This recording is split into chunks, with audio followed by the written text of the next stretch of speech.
Salam Kamir, kekaguman ilahi mengarah pada iman dan rahmat.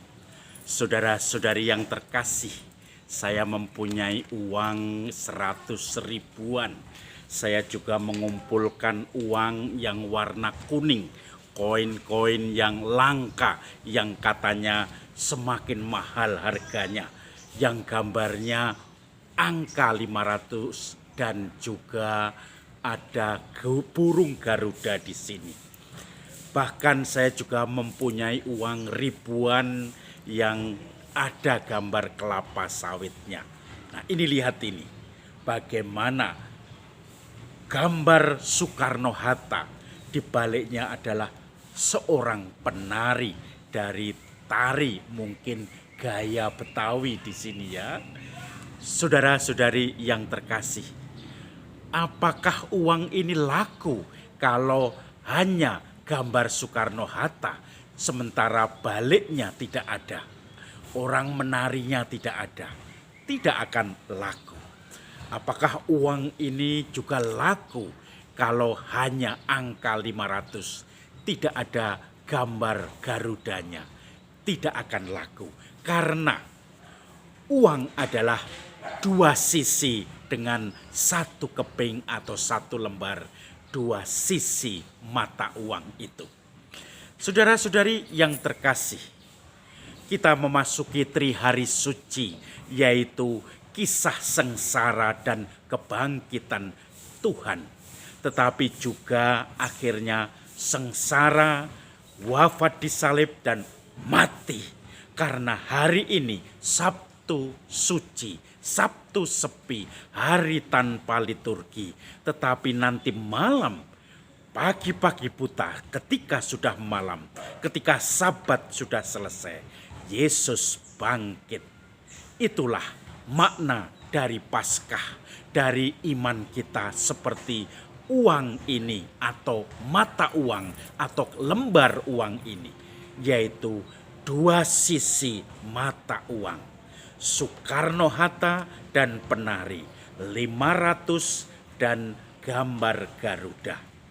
Saudara-saudari yang terkasih, tidak akan laku kalau hanya satu sisi, dan semuanya harus satu pasang. Yang lain tidak bisa ditiadakan. Untuk bangkit harus melewati salib, kematian, kegelapan makam, dan di situ kita akan merasakan sengsara dan derita itu. Dalam Kamis Putih, kemarin tidak ada renungan, saya tidak memberi renungan, karena Kamis Putih itu satu rangkaian dengan kebangkitan Paskah. Kamis Putih itu melambangkan Yesus yang mulai dengan perayaan Natal Yahudi, Paskah Yahudi, yaitu dengan makan bersama. Jumat, yaitu ketika domba Paskah dipotong, disembelih, dan darahnya dioleskan pada pintu-pintu rumah-rumah orang Yahudi. Yesus sebagai anak domba Paskah juga dipotong dan darahnya dioleskan untuk kita, menyelamatkan kita semua. Dan Sabtu sepi, hari raya roti tak beragi, seakan-akan semua menjadi pahit. Semua tidak boleh ada rasa yang sungguh enak, karena ragi-ragi harus disingkirkan dari rumah-rumah orang-orang Yahudi. Maka Sabtu sepi, Sabtu suci ini tidak ada ekaristi, hanya ada ibadat pagi tadi dalam liturgi, yaitu untuk mengenang Yesus, kegelapan makam, kebingungan orang-orang yang percaya kepada Tuhan, yang para murid alami, dan juga Maria, karena Yesus wafat dan hari Sabat tidak boleh melakukan kegiatan apapun. Mereka merenung. Tetapi seperti mata uang ini, harus ada kebangkitan. Nanti malam Vigili Paskah, kita akan merasakan kebangkitan itu. Yesus yang bangkit, kegembiraan. Maria Magdalena dan para pengikut Kristus melihat Yesus yang bangkit, merasakan roh yang dijanjikan, dan kemudian menghadapi segala ketakutan, kegelapan, segala keputusasaan, segala kekecewaan dengan semangat baru lagi, dengan iman kepercayaan bahwa Yesus yang bangkit akan membawa kita semua kepada penghiburan, kepada roh yang dijanjikannya nanti ketika Pentakosta. Saudara-saudari yang terkasih, kita mari merenungkan itu semua. Perjamuan malam terakhir, pesan Yesus yang terakhir untuk saling membasuh kaki, mencintai dengan melayani. Yesus yang memikul salib, menghadapi segala kesengsaraan, dan akhirnya nanti disalibkan, dimakamkan. Kegelapan para murid, para pengikut Kristus kita rasakan.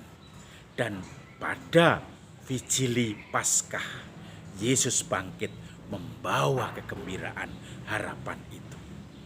Saudara-saudari yang terkasih, saya beberapa kali menjumpai orang-orang yang merasa sudah putus asa, yang merasa seakan-akan tidak ada harapan lagi.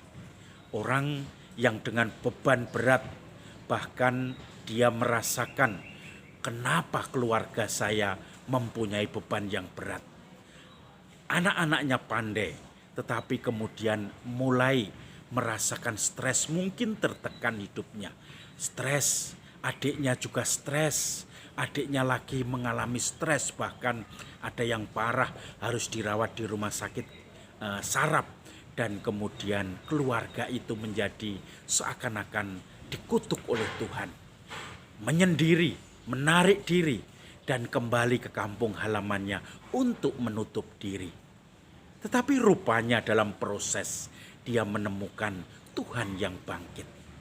Anak-anaknya yang didasarkan karena memang pada dasarnya cerdas-cerdas, walaupun mengalami stres, bisa menyelesaikan sekolahnya dengan baik, menjadi guru yang baik yang dipercaya di sekolahnya. Yang pertama memang akhirnya dia tidak bisa sembuh 100%, tetapi sudah bisa gembira, sudah bisa sharing pengalaman stresnya, dan pelan-pelan disembuhkan. Bahkan adik-adiknya juga menjadi karyawan-karyawan, tadinya mahasiswa-mahasiswa di universitas ternama, dan menjadi suatu pekerja karyawan yang dengan layak menghidupi untuk keluarganya itu. Ibu itu kemudian pelan-pelan, ibu dari anak-anak itu bersyukur semuanya karena Tuhan yang bangkit. Maka saudara-saudari yang terkasih, jangan pernah merasa diri sebagai orang yang paling sengsara di dunia, paling sedih di dunia.